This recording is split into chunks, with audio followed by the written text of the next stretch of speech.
ce petit Ultrabook Asus, c'est l'UX302 LG. Et sa particularité, contrairement à de nombreux Ultrabooks, c'est qu'il embarque une carte graphique dédiée de marque Nvidia. Parlons du premier point fort, donc c'est la carte graphique dédiée de ce PC portable. Alors, on va tout de suite tempérer le propos, c'est pas une carte pour jouer à fond, en Full HD, sur tous les derniers jeux du moment. Par contre, pour jouer de temps en temps, c'est pas mal. Nous, on a joué à World of Warcraft et à Dota 2 dessus, ça tourne, il n'y a pas de problème. Autre avantage de cet Ultrabook 13,3 pouces, c'est son écran, donc il est Full HD. Alors, il est tactile, malheureusement brillant, donc il prend pas mal les reflets, mais il est de très bonne qualité. Donc pour profiter de photos, d'un film, et même surfer, en prendre plein les yeux, c'est vachement bien. Comme tout Ultrabook qui se respecte, il faut qu'il soit endurant.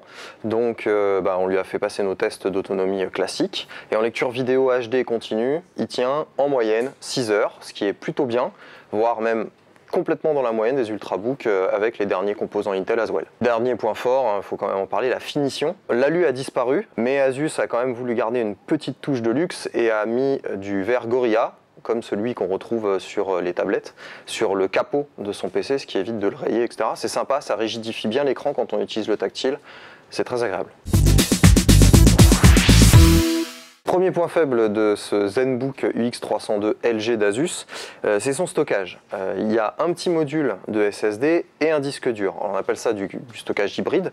Seul problème, c'est qu'on ne peut rien stocker sur le SSD. Le SSD ne vient que accélérer finalement les performances du disque dur. Alors on a une bonne capacité de stockage, mais pour le prix de 1 300 € de l'appareil, on s'attendait à avoir que du SSD, ou alors en tout cas du SSD sur lequel on puisse installer Windows 8 et du stockage pour les données.